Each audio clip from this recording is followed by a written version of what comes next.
A nuclear war would have an immediate and catastrophic cost. However, a recent analysis demonstrates how terrible this war would be overall. According to the study, a nuclear war would result in a global famine because huge amounts of smoke would obstruct sunlight, interfere with climate systems, and reduce food production. So how is the US preparing for a nuclear war? Welcome back to another amazing video of Just Scary. Researchers discover that even a relatively small nuclear war, like one between Pakistan and India, would be catastrophic. A week-long nuclear conflict with 100 weapons would result in the direct deaths of 27 million people and the release of nearly 11 billion pounds of soot. According to the study, global trade would cease after 2 years and the temperature would drop by 34.7 degrees Fahrenheit.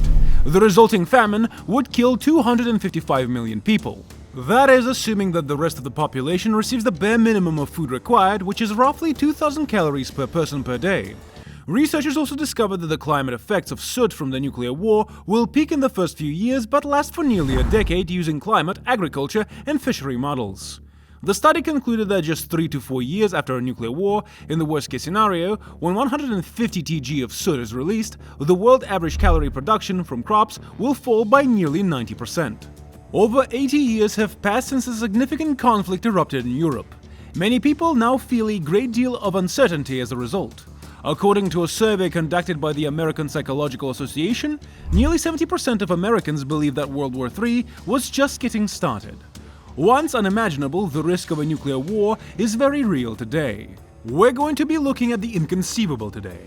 How would the United States react in the event of a nuclear war? What nuclear war strategy does America have?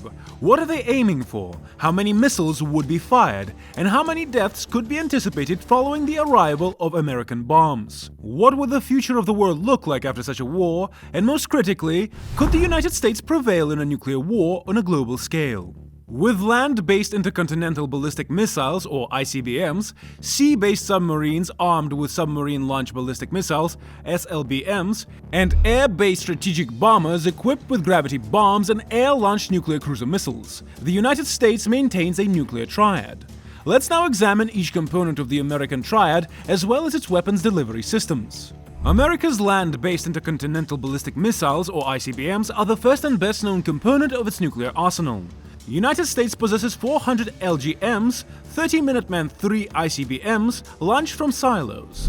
These 400 missiles can be launched with almost pinpoint accuracy and have a range of more than 6,000 miles. The Minuteman III missile can reach its destination in less than 30 minutes while traveling at speeds of over 15,000 miles per hour. Minuteman III missiles carry a single warhead. A 300 kiloton W-78 Mark 12 warheads is carried by half the missiles, while 3 are equipped with a 335 kiloton W-87 Mark 21A warhead. The destructive power of each weapon is around 40 times greater than that of the American bombs fired on Japan in 1945. 3 remote locations are home to Minuteman III silos: the 91st Missile Wing at Minot Air Force Base in North Dakota, the 90th Missile Wing at F.E. Warren Air Base in Colorado, Nebraska, and Wyoming, and the 341st Missile Wing at Maelstrom Air Force Base in Montana. The 5 Heart and Underground Control launch centers, each operated by 2 military officers around the clock at all times in the event that launch command centers are destroyed in a surprise attack, or the military officers residing in the launch command control centers getting cold feet, collectively command each wing's 3 squadrons and each squadron's 50 Minuteman III silos. These missiles may and will be launched remotely on the President's behalf from an airborne command post. The silo-based Minuteman III has benefits and drawbacks. Its main benefit is that the nuclear triad's most responsive leg is provided by these 400 missiles.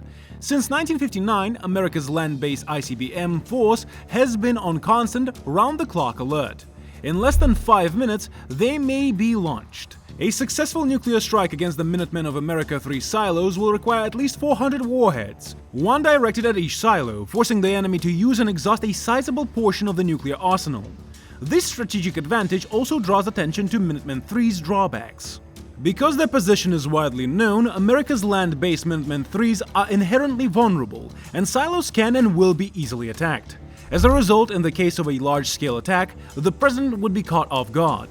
Anyone will be forced to employ or lose these 400 missiles, resulting in a large-scale retaliation attack in response to perceived inbound warheads attacking American silos with enemy missiles already in flight. The free world's leaders would have only 15 minutes to make a decision, and once a missile is fired, there is no turning back. If you click the subscribe button, you will be able to make a nuclear weapon.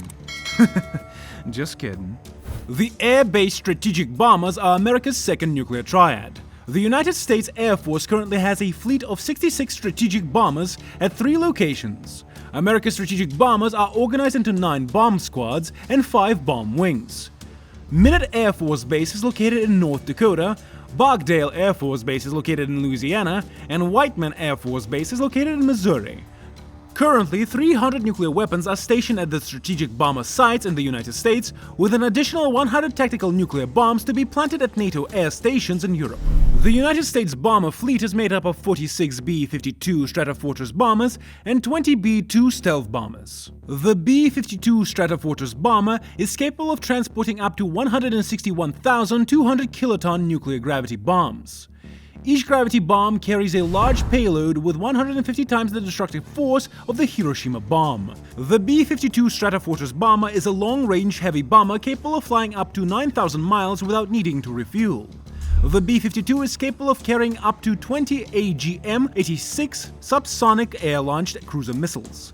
When launched, the AGM-86 missile can travel over 1,500 miles at speeds surpassing 555 miles per hour, delivering a W-80 150 kiloton payload to its target in less than 90 seconds. America's nuclear-powered ballistic missile submarines are the final and most significant component of its nuclear triad. The United States Navy has a fleet of 14 Ohio-class ballistic missile submarines, each carrying 20 Trident II submarine-launched ballistic missiles. The Trident II SLBM is the most lethal weapon in America's arsenal. Each missile carries 4 or 5 475 kiloton W-88 warheads. In principle, each submarine may launch its entire 20-missile payload practically unnoticed in less than 7 minutes. A multiple independently targetable re-entry vehicle, or MIRR, guides each warhead, allowing a single Trident II missile to deliver up to 5 warheads to 5 different targets. One Trident II missile, loaded with 5 warheads, has 154 times the destructive power of the Hiroshima bomb. Overall, the United States has roughly 70% of its warheads on submarines, and for good reasons. The ballistic missile submarines offer significant benefits. To begin with, they constitute the most survivable leg of the nuclear triad, because ballistic missile submarines are essentially undetected at sea. Their stealth design makes it nearly impossible to locate one, giving the United States an upper hand against potential opponents, with at least 10 submarines on constant patrol at all times. Ballistic missile submarines ensure that the United States may strike at any moment, from any location, even after a surprise attack. Now we'll examine America's current nuclear war strategy, which is mostly known as a PSYOP, or Single Integrated Operation Plan. We'll examine a nuclear exchange with the Russian Federation, the only other nuclear power that can be compared to the United States. Major Attack Option 1 refers to this aspect of America's nuclear war strategy. If the Commander-in-Chief issues a Major Strike Order, Major Assault Option 1 is the most demanding attack option available to the President. What do you think about this? Do comment below. Also show your support by clicking the subscribe and like buttons. To get notified about upcoming videos, turn on the bell icons. Refer to other videos as well. Goodbye.